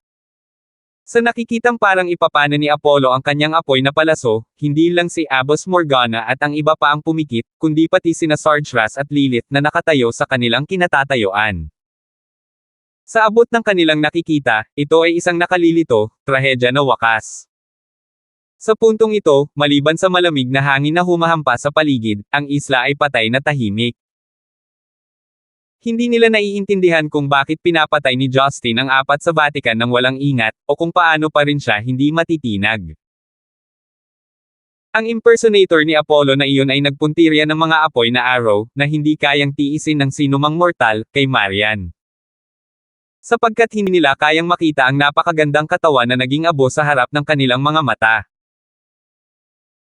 Makalipas ang ilang oras, sa wakas ay pinilit nilang imulat ang kanilang mga mata dahil wala silang narinig na anumang ingay mula sa monitor, na ikinagulat nila. Habang tinitingnan nila ng malapitan, agad silang natulala. Nakita nila na, sa paligid ng lugar kung saan nakahiga si Marian sa deck, kahit papaano ay mayroong isang translucent, golden red hemisphere shield. Ang ningning ng tunaw na apoy ay umiikot sa kalasag ng napakarilag. Tungkol sa mapang wasak na eskarlate na apoy na palaso, naharang ito ng kalasag. Tila nilamon ito mula sa dulo habang lumilipad kung saan-saan. Ano, ang bagay na iyon? Ang isip ng lahat ay agad na nagtanong sa pangunahing tanong na ito. Saan nagmula ang isang kalasag, na kayang lumunin ang nakakatakot na palasong iyon? Pero kahit anong mangyari, gamaan ang loob ng lahat. Nang mapansin nila ang mahinang ngiti ni Justin, sa wakas ay napagtanto nila na napakalma ni Justin dahil hinulaan niya na may mangyayari. Sa kubyerta, umatras si Apollo nang hindi makapaniwala, umiling-iling habang bumubulong, imposible, paano ito nangyari? Ito. Ano ang karumaldumal na bagay na ito? Ang isang bagong variable ay nakagambala sa isang bagay na nasa ilalim ng kanyang kontrol, na nagpagalit kay Apollo nang itinaas niya ang ginintoang longbow sa kanyang kamay at nagpaputok ng isa pang apoy na palaso. Tumanggi akong maniwala na hindi ito maarak. Isang mas mapangwasak na apoy na arrow ang pinakawalan muli. Ngunit tulad ng dati, sa sandaling naabot nito ang ginintoang pulang kalasag, nawala ito ng walang silbi. Hindi ito magagawa. Bagamat napakalakas mo, at ang sandata sa iyong kamay ay maihahambing sa isang banal na sandata, hindi ka pa rin Diyos. Sa wakas ay nagsalita si Justin na may ngiti. Biglang lumingon si Apollo, nanginginig sa galit. Ano ito? Sabihin mo sa akin, ano ito? Habang siya ay gumagawa ng isang rumaragasang bagyo sa loob, ang boses ni Apollo ay nagsimulang pumihit. Ang dumadagindong na boses ang naging dahilan ng pagkagulat ng haggard na si Ford sa isla. Direktor. Gulat na sigaw ni Ford, at napatayo siya habang galit na nagtatanong. Ikaw ang direktor. Hindi ikaw si Apollo. Ikaw si Direktor Depney. Si Apollo, ay naging halatang nagpanik, ngunit naging sama ng loob at walang awa. Masayang ngumiti si Justin at pinunasan ang kanyang mga tainga. Oh, so it's Director Depney. I wonder how you are so free to play dress up as Apollo. Now it's useless kahit sigawan mo kami. You could say your plan has failed. Ang pagsisiwalat na ito ay nagpagulat kay Abbas Morgana, Sauron, Sarge Ras, at sa iba pa. Siyempre alam nila kung sino si Depney, siya ang direktor ng French Security 7th Bureau. Ipinapalagay nila na si Ford ang nag-organisa ng pulong na ito bilang representante ng direktor dahil sa ilang mga isyu sa trabaho, ngunit hindi nila ito nahulaan sa buong buhay nila. Apollo, talaga ang direktor. Para bang alam niyang walang silbi ang patuloy na pagpapanggap, tinanggal ni Depney ang helmet ng Roman na may Golden Sun Totem at inihagis ito sa isang gilid ng barkong pandigma, na tumambad sa sunog at matinding mukha. Ang ulo ng banayad na mga kulot ay nakayuko, at ang matalas na agila ng mga mata ay wala na ang alindog o kabangisan na taglay nila dati, ang natitira na lamang ay matinding hinanakit at pang-aapi. Si Ford, nakilala siya sa loob ng maraming taon, ay halos hindi makilala ang gayong Depney. Director, ikaw talaga? No wonder na bigla mo akong hiniling na mag-host ng ganoong kaimportanteng pagpupulong, so it's why nadurog ang puso ni Ford, naloko siya ni Depney sa simula pa lang. Parang gumuho ang mundo sa paligid niya. Tuluyan na siyang nawala ng lakas at tumigil sa kalagitnaan ng pangungusap. Malamig na bumantong hininga ang bibig ni Depney. Hindi ko dapat sinuportahan ang mga basurang tulad mo. Pinag-uusapan mo ang tungkol sa kaluwalhatian ng mga sundalo, ngunit isa ka lang halo-halong bastard, at gusto mo pa ring pag-usapan ang tungkol sa kaluwalhatian. Humph! Namumula ang mga mata ni Ford at hindi siya gumawa ng ingay. Walang pakialam si Daphne sa kanyang nasasakupan at mahinang sinabi, Pluto, inaamin ko na minamaliit kita. Hindi ko inaasahan na makikita mo ako ng ganoon kabilis. Pero wala itong pagbabago. Nasa kamay ko pa rin ang detonator, kahit hindi ko kayang patayin ang babae mo ngayon, kaya ko pa ring pasabugan ang isla. Kaya, inaalis ang iyong mga pagkakataong manalo. Tinapik ni Justin ang kanyang dibdib at gumawa ng takot na mukha, bamaantong hininga. Director Daphne, masyado kang tuso, paano ko nakalimutan na nasa iyo pa ang detonator? Pero dahil din sa sobrang tanga ko. Matagal ko nang naisip na ang tinatawag na Apollo, ay sa katunayan ay isang mahalagang tagaloob ng France, ngunit hindi ko akalain na may gaganaping nuclear bomb. Malamig na tawa ni Daphne. Oh, nahulaan mo na. Ngayon interesado akong malaman kung paano mo iyon mahulaan. Dahil hindi ako nagmamadaling magpasabog ng bomba, isipin mo na lang na ito ang iyong huling mga salita. Habang nagsasalita siya, itinaas ni Daphne ang longbow sa kanyang kamay.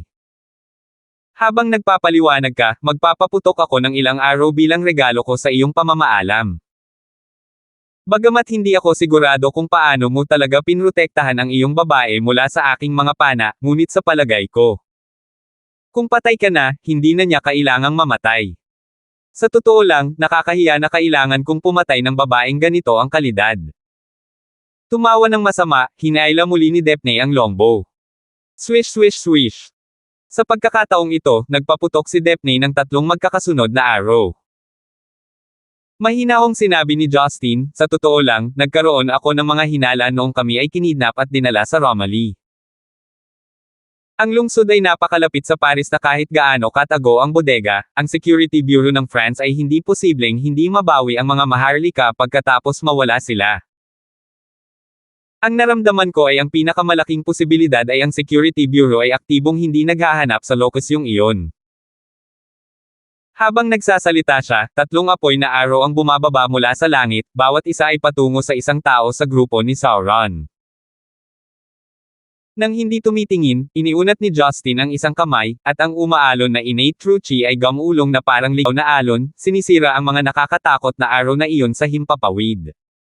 Sa monitor, naging maputi na si Daphne. Bagamat hindi niya akalain na ang sandata ay magdudulot ng malaking pinsala kay Justin, kaya naman itinuro niya ang mga ito sa iba, hindi niya inaasahan na ang mga palaso ay hindi banta. Parang walang nangyari, nagpatuloy si Justin.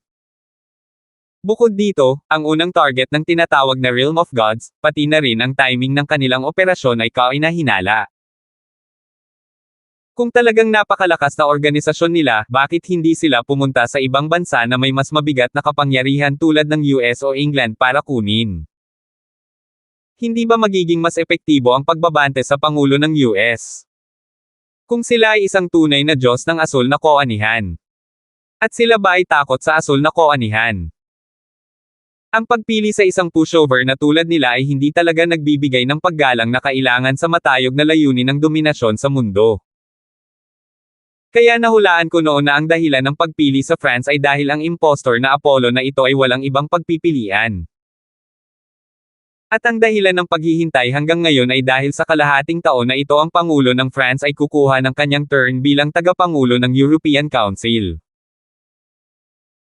Sa panahong tulad nito, ang pagpili sa France bilang isang target ay tila ang pinakamahusay na pagpipilian, at hindi pumukaw ng mga hinala na ito ay dahil si Apollo ay isang panloob na trabaho sa France. Isa pang mahalagang punto, ang linggo ng fashion sa Paris ang tanging oras kung saan nagkikita ang mga sikat na maharlika at mayamang mga ngalakal sa mundo. Kung may masamang mangyari, hindi maglalakas loob ang ibang mga pamahalaan na hayagang pagbawalan ang kanilang mga maharlika at mga ngalakal na pumunta sa France. Kaya't ang mga kidnapping at pangangikil ay hindi lamang nagdulot ng panggigipit sa ibang mga bansa, kundi pinapayagan din ang pagpopondo ng mga armas. Hanggang ngayon, nagbago ang mukha ni Daphne, at ang kanyang templo ay pumipintig. Nahulaan ni Justin na halos tama ang kanyang mga hula. Para naman kay Abbas Morgana at sa iba pa, unti-unti nilang naiintindihan ang buong plot. Hindi katakataka ng ang Realm of God ay nagdudulot ng kalituhan sa France, ang Security Bureau ay tila walang magawa. Embezzlement pala.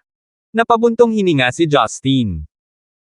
Nang makita ko ang mga sandata ng mga lalaking iyon na nakaitim, na mga high-tech na light machine gun mula sa kumpanyang Aleman na Heckler at Koch, na nilagyan ng mga gamit sa katawan ng mga sundalo ng mga espesyal na puwersa, halos natitiyak ko na ang Realm of God ay hindi hiwalay sa gobyerno. Kung hindi, paano magkakaroon ng napakaraming pera ang mga teroristang knock-off na ito? At ang isang tagagawa ng mga kagamitang ito ay madaling ibenta. Masasabi ko lang na ang iyong plano ay may ilang mga kapintasan, ngunit sa maraming mga tao ito ay hindi pa rin malalampasan. Ang iyong pagkakamali ay ang labis na pagpapahalaga sa iyong kapangyarihan, at higit pa, ang labis na pagpapahalaga sa kapangyarihan ng iyong kaalyado, ang Vatican. So ano? Sigaw ni Daphne. Paano kung nahulaan mo na ang lahat? Ang lahat ng ito ay lulubog kasama ng isla, habang buhay na ililibing sa ilalim ng dagat. Hintayin mo na lang na patayin kita at bombahin ang lahat ng mga hanggal na iyon mula sa iba't ibang bansa. Ang mundo ay magugulo at ang bawat bansa ay magdadalawang isip sa isa't isa. Maghintay lamang hanggang sa mapatay ko ang Pangulo ng Pransya, at ang ilang pinuno ng Europa. Ang European Union ay masunurin sa pakikinig sa akin, at kahit na ang Sword in the Stone ay hindi magagawang talunin ang aking banal na sandata. Ako ang magiging pinuno ng European Union, at sisindihin ang apoy ng digmaan, at magiging pinuno ng mundo. Walang makakapidyaw sa akin. Sa pagtingin sa baliw na si Daphne, hindi napigilan ng mga manunood sa isla na magngalit ang kanilang mga ngipin. Nakakabaliw. Ano ang nagpaisip sa kanya na gagana ang isang maling plano? Galit na sabi ni Lilith. Bilang isang mapagmataas na miyembro ng lahi ng dugo, mahirap para sa kanya na tanggapin na niloloko siya ng isang tao. Hindi, ang planong ito ay tila tungkol sa pamamahala sa mundo, ngunit ito ay tungkol sa pagdudulot ng mga pandaigdigang digmaan, na para bang naghihiganti siya sa mga tao. Mahinang sabi ni Sarge Ras. Sandaling tumawa si Daphne, bago huminto sa paghinga. Paumanhin, ngunit limitado ang oras ko para makipag-chat sa mga patay. Dahil hindi ko kayang patayin ang babae ni Pluto, papatayin ko muna ang ilan. Ford. Aking deputy director, ibababa ko muna sa impyerno ang asawa at anak mo para hintayin ka. Hindi. Mangyaring huwag silang patayin. Si Ford ay umungal sa galit, na umaakyat sa monitor. Hindi mapakali si Daphne. Tumalikod siya at muling itinaas ang busog, tinutukan ang natutulog na si Harry at kanyang ina, at bumuo ng dalawang malalaking apoy na palaso. Ngunit nang malapit na niyang bitawan ang mga palaso, si Steve, na kanina pa hindi gumagalaw at malalim ang pagkakoma, ay biglang nagangat ng ulo at dahan-daang bumangon mula sa lupa. Pagtingin kay Steve na biglang nagising, hindi lang ang guys in black ang nagulat, pati si Daphne ay sumimangot. Sa pagkakaalam nila, ang mga pampatulog na kemikal na ginamit nila sa mga bihag ay medyo makapangyarihan at dapat ay naitago ang mga ito sa loob ng mahabang panahon. Pagkatayo ni Steve, tamad siyang naginat at sinulyapan si Daphne na hawak ang gintong longbow na kargado ng mga apoy na palaso. Halos malungkot na umiling si Steve, at pagkatapos ay bumaling sa monitor at kinausap si Justin. Hades, ang tagal mo ng daldal. Alam mo ba kung gaano kalamag ang kubyerta na ito? Paanong ang isang tao ay nakakapaglabas ng napakaraming kalokohan? Si Persephone ay hindi katulad nating mga hindi tao kung nilalamig siya, kanino siya dapat magreklamo. Sasabihin ko sa iyo kung bakit hindi siya makitulog sa iyo, ikaw ay masyadong madaldal at hindi prangka. Hindi mo ba masasabi sa baboy na ito na siya ay nawala? Ang tapos na ay tapos na, hindi mo ba alam na nagmamadali kaming kumain? Kapag huli na ang lahat ng magagandang kainan ay isasara. Ano ang gagawin natin pagkatapos? Tila hindi nagulat si Justin na bumangon si Steve, at inilibot ang kanyang mga mata. Parang hindi lang ako ang madaldal. Nakita ni Daphne na nag-uusap sina Steve at Justin na parang hangin lang, at sumigaw sa galit. Bastard! Sino ka sa tingin mo? Mamatay ka! Dahil doon, binago ni Daphne ang kanyang pakay at binaril ang magkabilang arrow kay Steve. Ang dalawang apoy na arrow, na kayang durugan kahit ang bakal, sa ganoong kalapit, hindi ito maiiwasan. Idiot. Hindi man lang kumibo si Steve, at may ibinulong na may pagkulot ng labi. Isang gininto ang pulang kalasag na nagniningning na may likidong liwanag ang lumitaw muli, sa pagkakataong ito sa harap ni Steve, at nilamon ang dalawang arrow. Hindi mo ba naiintindihan? Ang nagpahinto ng iyong mga palaso ay hindi ang taong iyon sa isla, kundi ako. Napatingin si Steve sa walang magawang mga mata ng Daphne. Nang marinig ito, napaatras si Daphne ng dalawang hakbang habang nanginginig ang kanyang puso, naramdamang may mali. Mahina niyang sinabi, ikaw. Hindi ka Steve. Sino ka ba talaga? Nagsimulang tumawa si Steve at halos hindi na makahinga, sabay turo kay Daphne na umiling. Gusto mong magsimula ng isang digmaang pandaigdig na may malungkot na dahilan ng isang utak na tulad mo. Mas malamang na mamatay ka sa sarili mong katangahan kaysa sa digmaan. Ginagamit mo ang pangalan ko, at iwinagayway ang banner ko, habang niloloko ang masa. Dapat ay gumawa ka ng plano kung ikaw ay malantad. Sa mga salitang ito, nagklik ang isip ni Daphne, at nanlaki ang kanyang mga mata habang nanginginig na sinabi, ikaw, ikaw, ikaw. Kaya sa wakas nakuha mo na. Kinapa ni Steve ang kanyang mga gininto ang kulot na may ngiti. Tama, ako ay, A. Po. Yo. 543. Matapos tapusin ni Steve ang tatlong pantig ng salitang Apollo, hindi lamang ang isipan ni Daphne ang tumunog sa unti-unting pagkawala ng pakiramdam sa sitwasyon, ngunit maging ang mga nasa isla tulad ni Sauron, Abbas Morgana, Prinsipe Sargeras, at iba pa, ay lubos na natulala. Apollo. Ang pilyong nakangiting ito, ganap na walang kabuluhan na degenerate ng European aristokratikong bilog, ang kasumpas-sumpan ng pamilyang Kawal, ang walang trabahong kapwa, isa siya sa 12 maalamat na Olympian, ang Diyos ng araw na si Apollo. Sa pagtingin sa kanilang hindi tiyak, nalilitong mga ekspresyon, si Steve, o Apollo, ay hindi nasisiyahan. Ngumisi siya habang nagsisimulang magsalita. Anong klaseng reaksyon iyan? Bakit ang isang hooligan na tulad ni Justin ay maaaring maging Pluto, ngunit ang isang gwapong maharlika na tulad ko ay hindi maaaring maging Diyos ng araw? Ako ay tunay, ang una, at palaging magiging. Ang brat na iyon na naging kapalit ni Pluto. Who the hell are you calling a hooligan? Brat. Anong ginawa ko para masaktan ka?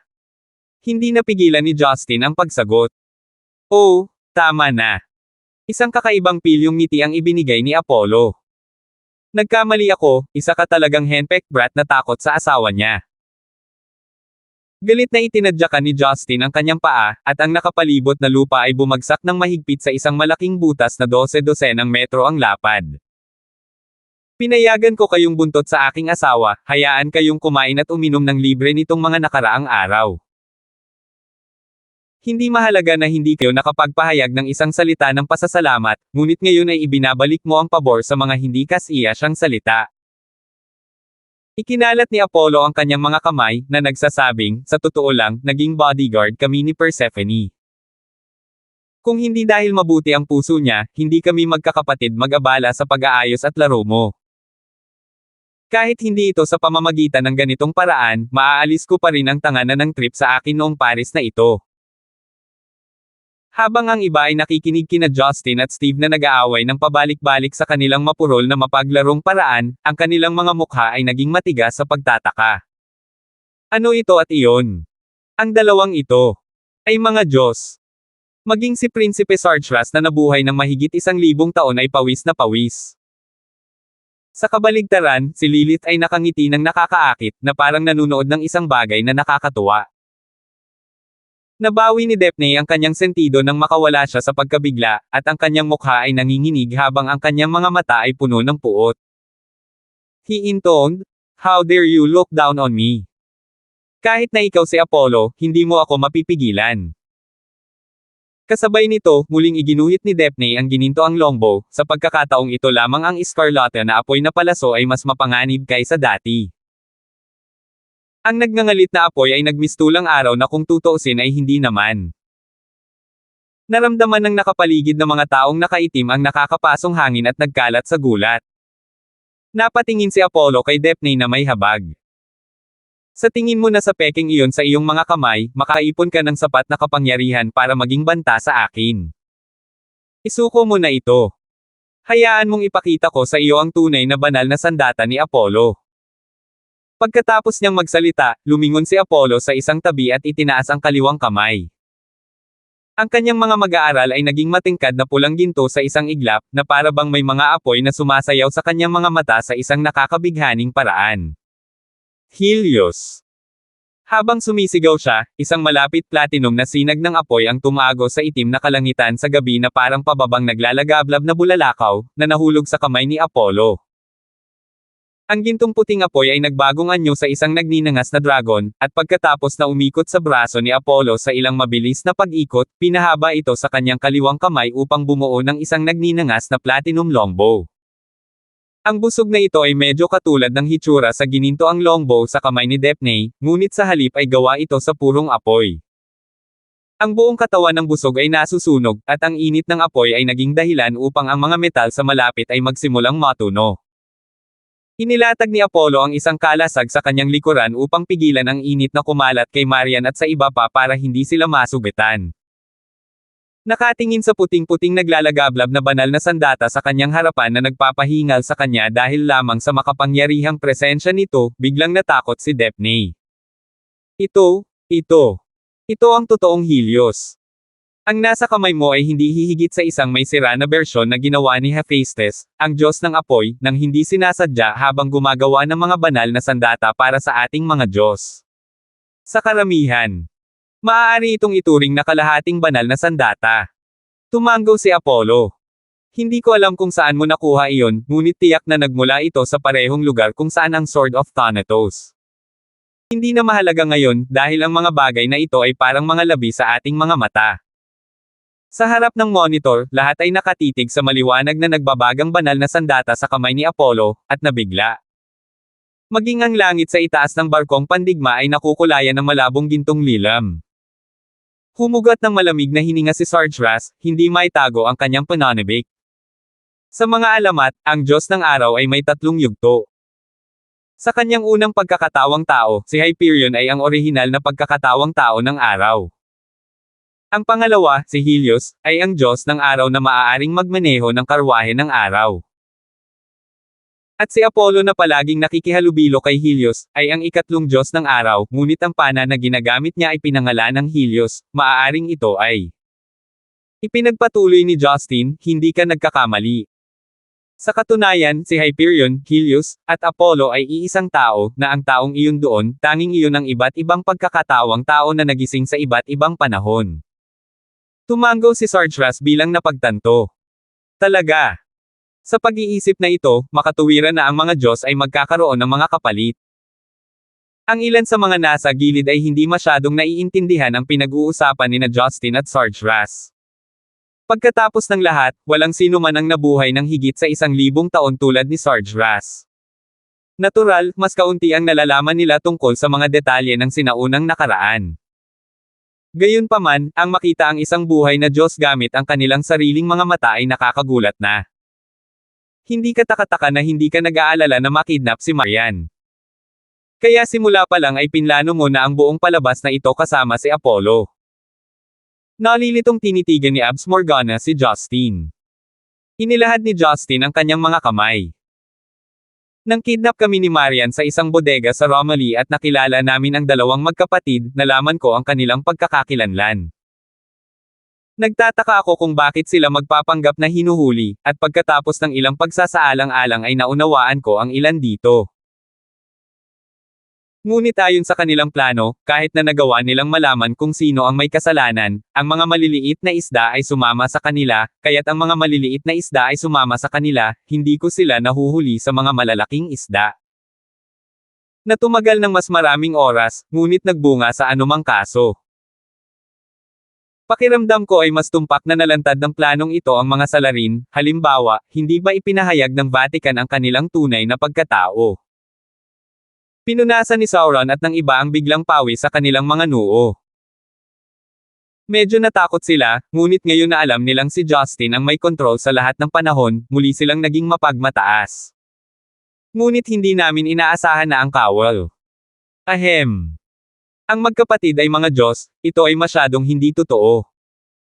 Habang nagsasalita siya, biglang may naalala si Sauron, at nagtanong, dahil ang kanyang kamahalan Steve ay Apollo, ibig sabihin. Si Miss Alice ay. Walang salita nang umiti si Justin, at itinuro ang monitor, na nagpapahintulot sa kanila na magpatuloy sa panunood. Sa oras na ito, wala nang matatakbuhan si Daphne. Namumula ang kanyang mukha at parang ang bawat buto sa kanyang katawan ay naging tubig. Ngunit ang huling pagsabog ng bangis ay nagpatibay kay Daphne sa isang huling hininga. Ibinigay dito ang lahat ng mayroon siya, marahas na iginuhit ni Daphne ang busog at sumigaw sa galit, "Go!" Ang araw na nakondensed mula sa pinakamalakas na apoy ay parang isang laser, na nakatutok sa pagitan ng mga mata ni Apollo. Ngunit nang ang hindi mapigil ang araw na ito ay halos 1 sentimetro ang layo mula sa mukha ni Apollo, bigla itong nagyelo. Mapaglarong lumunok si Apollo, at ibinoka ang kanyang bibig. Sa isang mabilis na galaw, nilamon na niya ang buong palaso. Walang magawa si Daphne habang ang puro apoy na palaso na sapat na para sirain ang isang barkong pandigma ay nilamon ni Apollo. Sa wakas ay naging kulay abo ang kanyang mukha at wala na siyang lakas para iangat ang busog. Pinilit ni Apollo ang kanyang dila. Kung gumamit ka ng iba pang kalahating banal na sandata, marahil ito ay may kaunting pakinabang, ngunit ang mga apoy na palaso lamang ay walang silbi laban sa akin. Sa pamamagitan nito, itinaas ni Apollo ang banal na busog na Helios, at nagsimulang gumuhit ng busog. Isang nagliliyab na platinum na apoy na palaso ang naganap pagkatapos, ngunit ang mga nakakaunawa ay masasabi na ito ay higit na nakakatakot sa apoy na palaso ng Daphne. Ang pagbuo lamang ng araw ay naging sanhi ng mga bakal sa paligid ng kubyerta upang magpakita ng mga senyales ng pagkatunaw sa likidong bakal. Oops, paano ko ibababa ang apoy? Masyadong mainit, mas mabuting mag-shoot muna ako bago matunaw ang buong barko. Sinabi ni Apollo ang naguguluhang mga salitang ito at agad na binitawan ang nagninangas na puting arrow. Nabulag ang mga nanonood, sa monitor, wala silang makita kundi isang puting flash. Pagkaraan ng ilang sandali, naririnig na lamang nila ang isang rocketing white light beam na biglang lumitaw sa isang lugar sa malayong dagat, na nagbibigay liwanag sa kalahati ng kalangitan, at durog-durog ang makakapal na kalangitan sa gabi. Ito, parang kulog at kidlat. Sa wakas ay napalunok at nagtanong ng malakas si Ford na kanina pa manhid. Ang iba ay nanginginig din sa kahangahangang sitwasyong ito, kung nangyari ito sa lipunan ng tao. Hindi ba? Pagkaraan ng ilang sandali, ipinagpatuloy ng monitor ang imahe nito. Inakala nila na ang gayong kagilahil-alas na suntok ay masisira ang buong pasilidad ng barkong pandigma, ngunit maliban sa lugar kung saan nakatayo si Daphne, ang iba pang mga bahagi ng deck ay hindi nakatanggap ng anumang malubhang pinsala. Ang puting naglalagablab na araw kanina ay nakapaloob sa patayong paraan, umaatake lamang sa maliit na lugar kung nasaan si Daphne. Ang uri ng kontrol na kinuha nito ay lampas sa imahinasyon. Pero ang mas hindi kapanipaniwala ay si Daphne, buhay pa. Sa kanyang medyo pinaso na buhok, si Daphne ay nagmukhang mas kaawa-awa, ngunit siya ay talagang hindi nasaktan, nakaluhod sa lupa, humihingal na may pulang mukha. Bahagyang natigilan din si Apollo, at muling tumingin sa mga pira-pirasong piraso sa paanan ni Daphne bago na intindihan. Nakikita ko. Kahit na ang busog ay may depekto, naglalaman pa rin ito ng banal na kapangyarihan. Isinakripisyo nito ang sarili upang protektahan ka. Ngunit maliwanag din na ang iyong pisikal na konstitusyon ay talagang kakaiba. Ang mga mata ni Daphne ay nagsiwalat ng isang pahiwatig ng hindi pagnanais, ngunit higit pa sa galit ng isang namamatay na tao. Dinilaan ang kanyang pumutok na labi, sinabi ni Daphne sa mahinang boses, kahit na hindi ako mabubuhay ngayon, hindi ko hahayaang mabuhay din ang mga nasa isla. Habang nagsasalita siya, biglang kinuha ni Daphne ang detonator mula sa kanyang bulsa, at dumiretso ang kanyang daliri para sa pulang butones. Napakahalagang sandali, ngunit hindi pa rin kumikilos si Apollo. Gayunpaman, hindi pa rin napindot ni Daphne ang button. Crack crack. Isa-isang nagsimula ang malulutong na solidong tunog mula sa daliri ni Daphne, mula ulo hanggang paa, kumalat sa buong katawan. Bago ang gulat ng mga mata ng mga nanunood, kahit papaano ay isang patong ng napakalamig na yelo ang humawak kay Daphne sa buong katawan niya sa isang iglap. Hanggang sa na-freeze si Daphne sa isang bloke ng misteryosong asul langit na yelo. Maging ang kanyang mga ekspresyon at galaw ay nagyelo. Si Alice, na kanina pa nakahiga, ay bumangon na sa likuran ni Apollo. Habang marahang ginulo ang kanyang nakakainggit na pilak na buhok, binigyan ni Alice si Apollo ng isang tingin ng kunwaring galit. Mahal, bakit mo ipinipilit na gawin ko ito? Hindi pa ba sapat ang pagpapaputok ng isang pana? Inilayo ni Apollo si Helios na nakahawak pa rin sa kanya. Ang busog ay naging apoy at nawala sa isang iglap. Artemis, mahal kong kapatid, huwag mo akong sisihin dito. Ang boring na lalaking iyon na si Hades ay nagpumilit na alamin kung anong uri ng lihim na itinatago ni Daphne. Pagkatapos ng pagsasaalang-alang, ang pinakaligtas na paraan ay para sa iyo na i-freeze siya. Kung inatake ko siya at hindi sinasadyang napatay siya o binigyan siya ng pagkakataong magpakamatay, mas magdudulot iyon ng problema kaysa sa kabutihan. Sa isang tuwid na mukha, hinawakan ni Apollo ang balikat ni Alice, at halos hindi pa natatapos sa pagsasalita ng halikan niya ang kanyang mga earlobe ng gutom, na para bang ang kawalan ng intimacy sa ganoong kaikling panahon ay nagdulot sa kanya ng pagkabalisa. Ang mga tao sa isla at ang barkong pandigma ay namangha pa rin sa nagyelo na Daphne, at ang mga salita ni Apollo ay muling nagbigay sa kanila ng matinding sorpresa. Ano? Art Hermes. 544. Iilan lamang sa mga tao ang ganap na hindi pamilyar sa istruktura ng Diyos kaya't natarante sila nang marinig nila ang pangalang iyon. Lahat ng iba, kabilang si Prinsipe Sargeras, ay napalaki ang kanilang mga bibig sa pagkagulat ng ang kanilang mga isipan ay nablangko. Si Apollo lang ang nakapagpabalisa sa kanila, ngunit biglang, ang napakarilag na babae sa kanyang mga bisig ay ang diyosa ng buwan, Artemis. Kung iyon ang kaso, ang tinatawag na kahiyahiyang mga kapatid, mula sa angkan ng kawal ay talagang mga Diyos.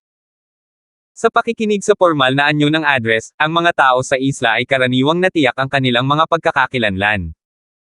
Gayunpaman, ang dalawang Diyos ay hindi eksaktong kumilos tulad ng inaasahan nilang gagawin ng mga Diyos.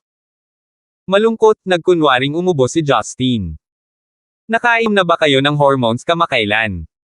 Hindi mo ba ito mapapapahinga paminsan-minsan? Lumingon si Alice, ipinakita ang kanyang nakakaakit at pinkish na mukha. Hades, ngayong natapos na ang lahat, dalhin sa amin ang Cruise Louis XVI, at ilubog ang barkong pandigma na ito pagkatapos. Sa sandaling matapos siyang magsalita, ang mga lalaking nakaitim sa barkong pandigma mula sa Realm of Gods ay namangha. Ang kanilang pinuno na si Daphne ay nalantad, habang ang kanilang kasalukuyang mga kalaban ay malayo sa kanilang liga, mga lehitimong Diyos. Buti na lang hindi sila naiihi. Noong una ay naisip nilang hindi sila papansinin habang nakikipag-usap ang dalawang Diyos. Sino ang nakakaalam na binalak nilang lumubog ang barkong ito? Marami sa mga lalaking nakaitim ang nagpakita ng takot sa kanilang mga mukha. Nang nasaksihan ang napakalaking kapangyarihan ni Apollo, hindi sila nang ahas na lumaban. Isa lang ang intensyon sa kanilang isipan, makatakas sa pamamagitan ng mga lifeboat. Sa pagtingin sa magulong sitwasyon, ang magagandang mata ni Alice ay napuno ng walang pakialam. Habang sumasayaw sa hangin ang kanyang matingkad na pilak na buhok, ang karagatang nakapalibot sa barkong pandigma ay biglang nagbago. Mahigit 100 metro ang layo sa barkong pandigma, biglang nagyelo ang mga alon sa karagatan. Habang umaalingaw-ngaw ang mga bitek, ang ibabaw ng dagat ay ganap na naging yelo. Isang umuusok na lamig ang lumabas sa kung saan at kasama nito, umaambon na pumapalibot sa barkong pandigma. Ang mga lalaking nakaitim na sumugod sa mga lifeboat ay nagkayem ng kanilang nanginginig na mga ngipin upang labanan ang lamig bago ang kanilang mga katawan ay dahan-daang huminto. Hindi makagalaw, simula sa kanilang mga paa, pinabagal ng yelo ang kanilang mga paggalaw habang ang iba pang mga kalamnan sa kanilang buong katawan ay pinigilan. Naramdaman pa nilang huminto ang pagdaloy ng sarili nilang dugo. Mabilis, simula sa ilang degrees Celsius, ang temperatura sa rehiyon ay bumagsak sa higit sa negatibong 10 at patuloy pa rin ito. Nag-activate si Steve ng isang napakatalino na kalasag upang takpan si Marian, at si Harry at ang kanyang ina upang hindi sila maranasan ng matinding lamig. Sa sandaling ito, ang rehiyon sa labas ng kalasag ay natatakpan na ng hindi matiis na malamig na puting yelo. Matapos ang buong barko at ang lahat ng mga lalaki ay nagyelo, na parang ang buong sandali ay nakapos, walang anumang senyales ng paggalaw na natitira. Nakatayo sa harap ng monitor, nasaksihan ni Sauron, Abbas Morgana, Ford at iba pa ang daang metrong haba ng barkong pandigma at ang nakapalibot na tubig sa dagat na nagyelo sa loob ng ilang segundo. Sa kanilang pagtataka, ang pinagsamang eksena ay bumuo ng isang napakalaking iskultura ng yelo. Ang mga ordinaryong gumagamit ng yelo ay maaaring mag-freeze ng mga bagay-bagay, ngunit ang kahangahangang pagkilos na ginawa sa loob ng ilang segundo ay higit na lumampas sa kanilang imahinasyon. Nang ang lahat ay tumingin muli sa kulay pilak na buhok, kaakit-akit na ginang, ang kanilang mga titig ay napuno na ngayon ng matinding takot. Hindi ba't ang diyosa ng buwan at pangangaso, si Artemis, ay may divine weapon na tulad ni Apollo? Bakit mas pinili niyang gamitin ang kanyang kapangyarihan sa yelo? Mas mukhang isang superpower. Tanong ng napakaraming si Prince Sargeras habang nakatingin kay Justin. Hinawayway ni Justin ang kanyang kamay na may ngiti. Walang diyosa ng yelo sa gitna ng mga Diyos. Dahil malamig ang gabi, tulad ng init ng araw, si Diana, na isa pang Romanong pangalan ni Artemis, ay kayang kontrolin ang yelo. Hindi ko alam ang sarili ko noon. Ngunit sa palagay ko dahil si Apollo ang kumakatawan sa araw, at kayang kontrolin ang apoy ng Diyos ng apoy, hindi nakakagulat na gumamit ng yelo si Artemis. Sa totoo lang, kung anong uri ng kapangyarihan ito ay hindi gaanong ibig sabihin. At the end of the day, ang pagkakaiba ay nasa kung paano ginagamit ang mga ito. Ang layunin ay pareho. Tumango si Sargeras na parang naiintindihan niya ito. Tama. Masyado akong nagmamalasakit sa anyo ng iba't ibang kapangyarihan. Para sa inyong mga Diyos, kung ito man ay blaze o yelo ay talagang hindi na naiiba. Pareho silang mga elemento sa loob ng space-time. Hindi nasiyahan, yumuko si Alice na nakatapos ng nagyayelong proyekto. Mayroon nga akong busog na tinatawag na si Lynn, ngunit nawala ko ito pagkatapos ng aking pinakabagong muling pagsilang noong nakipag-away ako sa baliw na babaeng si Athena. Ang taong nagtatago nito ay mas mabuting magtago dahil papatayin ko sila kapag nakita ko sila. Nilampasan ni Steve ang kanyang dibdib at sinabing, mahal, huwag kang mag-alala. Pagkatapos mong mabawi si Celine, tutulungan kitang harapin si Athena ng magkasama. Panahon na yata na magising din si Athena.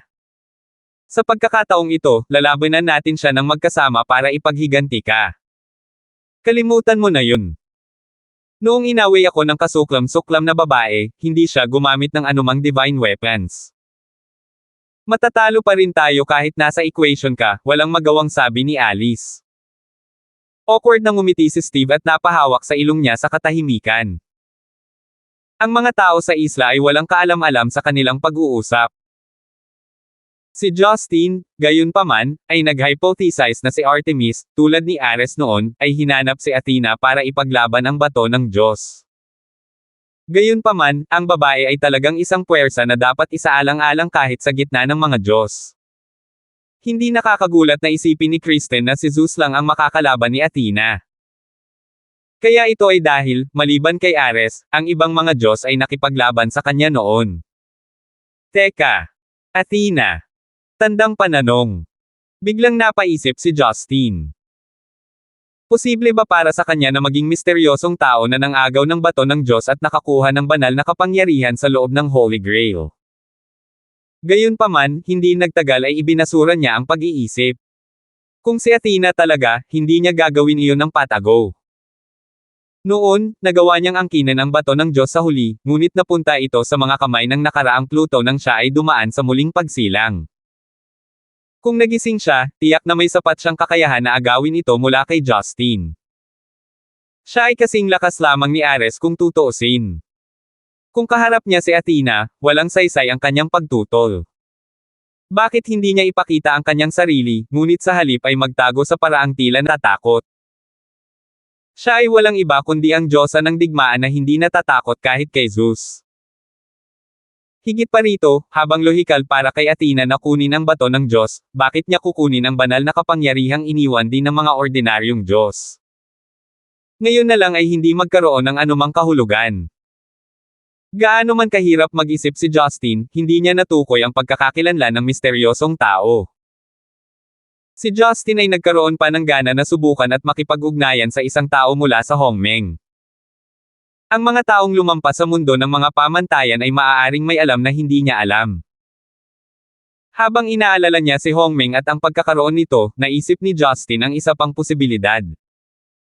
Maaaring ito ay mula sa Hongmeng. O isa ba itong ka-level nila mula sa ilang grupo na hindi ko alam? Napakaraming bagay ang nasa isip ni Justin. Biglang naramdaman ni Justin na nagdilim ang kanyang paningin. Erg.